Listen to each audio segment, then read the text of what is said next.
Hello viewers, எல்லோரும் எப்படி இருக்கீங்க? இன்றைக்கி எங்கள் வீட்டில் வந்து கேரட்டு துருவல் சாதம் எப்படி செய்வதுன்னு பார்ப்போம்.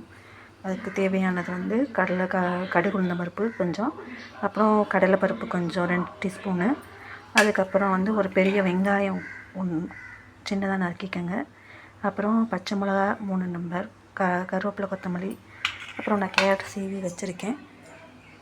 வாங்க அது எப்படி செய்யலான்னு பார்ப்போம்.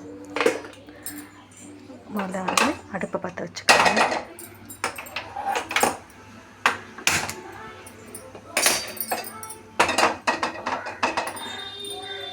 அடுப்பை பற்ற வச்சுட்டு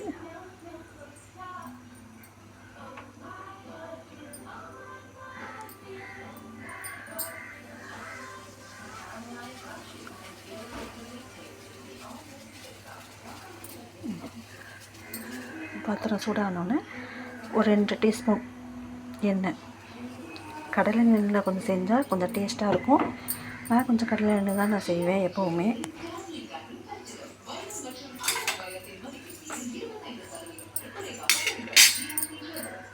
எண்ணெய் சூடாகிட்டான்னு பார்த்துட்டு அப்புறம் கொஞ்சம் கடலைப்பருப்பு, துவரம்பருப்பு, கொஞ்சம்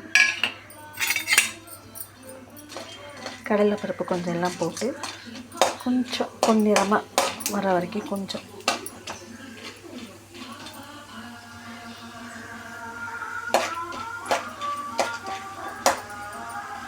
பொன்னிறமாக வந்துடனோன்னே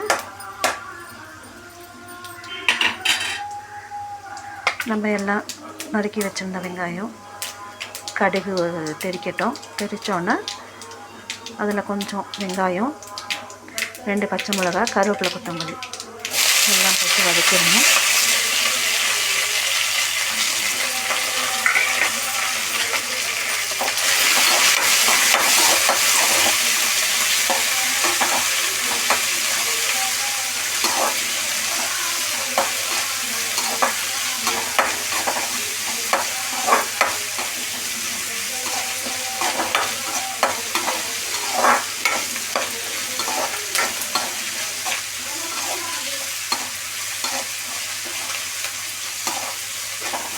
எல்லாம்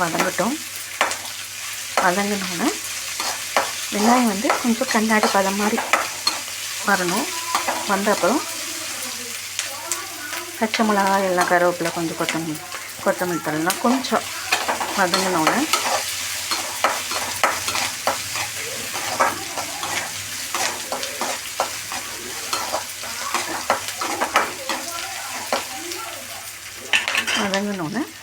கேரட் வந்து ஒரு 4 கேரட்டு துருவி வச்சுருக்கேன். பெரிய கேரட்டாக இருந்தாலும் 4 கேரட் துருவி வச்சுருக்கேன். அதை கொஞ்சம் சேர்த்துக்குவோம்.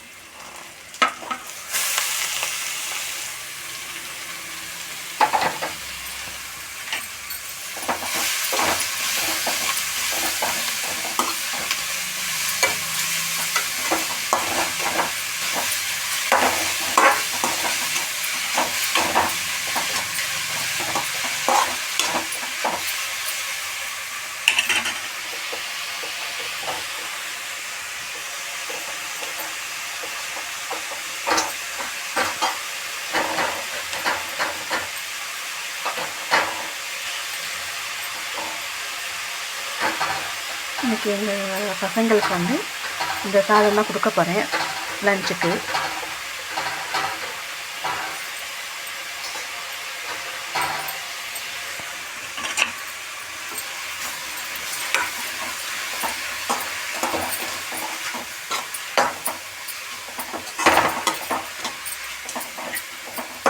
நல்லா கொஞ்சம் போட்டோன்னா வதங்கி நல்லா வர வரைக்கும் நல்லா வதங்கி வரட்டும்.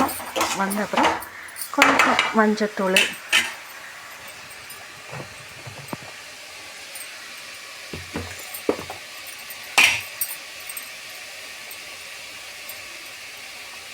ஒரு 1/4 டீஸ்பூன் மஞ்சத்தூள்,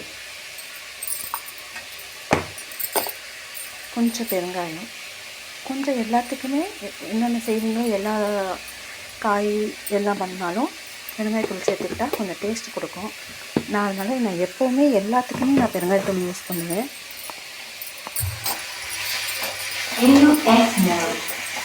நல்லா வதங்கட்டும்.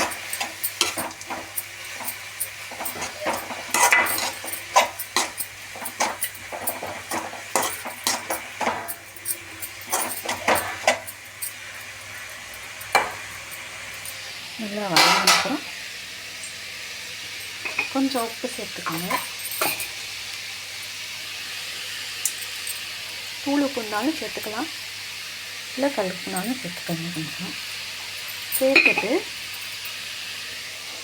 லேசாக தண்ணி கொஞ்சம் ஊற்றணும். எப்போவுமே கேரட்டு துருவல், பீட்ரூட் துருவல் அதுக்கெல்லாம் ரொம்ப தண்ணி சேர்க்கக்கூடாது. தண்ணி சேர்க்காமல் கொஞ்சமாக சேர்த்து கிளறிக்கிட்டே இருங்க. ஏன்னா நான் கல் உப்பு சேர்த்துருக்கனால கொஞ்சம் அந்த உப்பு கொஞ்சம் கரைஞ்சி வரணும்.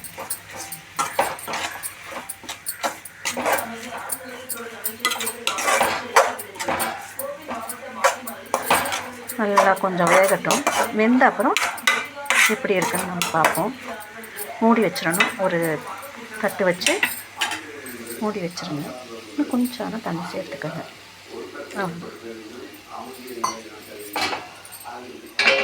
மூடி வச்சிருங்க. மூடி வச்ச அப்புறம் வேகட்டும். வெந்த அப்புறம் எப்படி இருக்குன்னு பார்ப்போம்.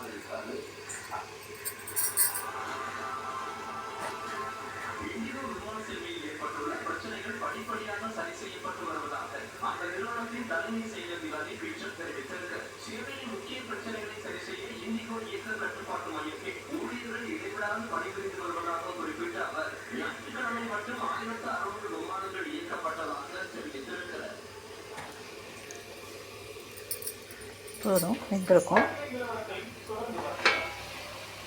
பாருங்கள் எப்படி வந்துருச்சுன்னு பாருங்கள்.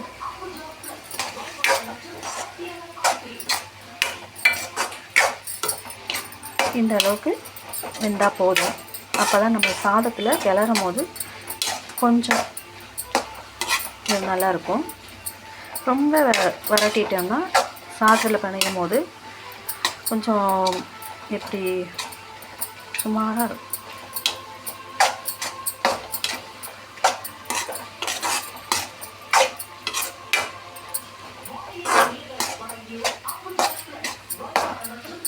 ஏன்னா லஞ்சுக்கு நான் கொடுக்க போகிறனால கொஞ்சம் ஈரத்தன்மையோடு இருந்தால் தான் கொஞ்சம் நல்லாயிருக்கும். ரொம்ப வரட்டிடக்கூடாது. இதில் நம்ம வேக வச்ச சாதத்தை போட்டு கிளறி வச்சிடணும்.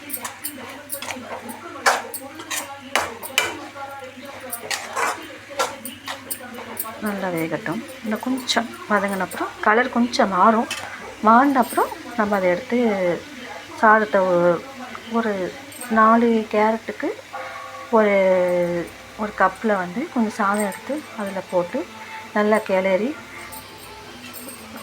லஞ்சு டிஃபன் பாக்ஸில் கொடுத்தா. ஏன்னா பிள்ளைங்க தனியாக கேரட்டு தனியாக சாப்பிட மாட்டேங்க. அதனால் இந்த மாதிரி சாதம் செஞ்சு கொடுத்தா, கேரட்டு சாதம், பீட்ரூட் சாதம் இந்த மாதிரி செஞ்சு கொடுத்தா பிள்ளைங்க ஸ்கூலில் சாப்பிட்ருவாங்க.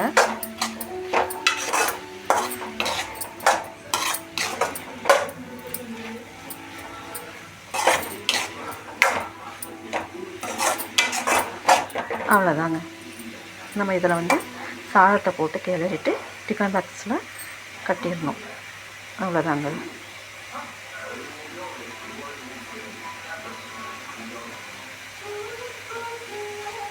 கொஞ்சம் வேகட்டும்.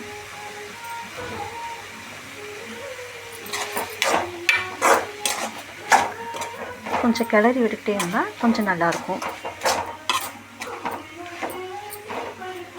நீங்களும் கொஞ்சம் செஞ்சு பார்த்துட்டு எப்படின்னு சொல்லுங்கள். நான் இப்போ தான் கொஞ்சம் ட்ரை பண்ணிகிட்டு இருக்கேன்.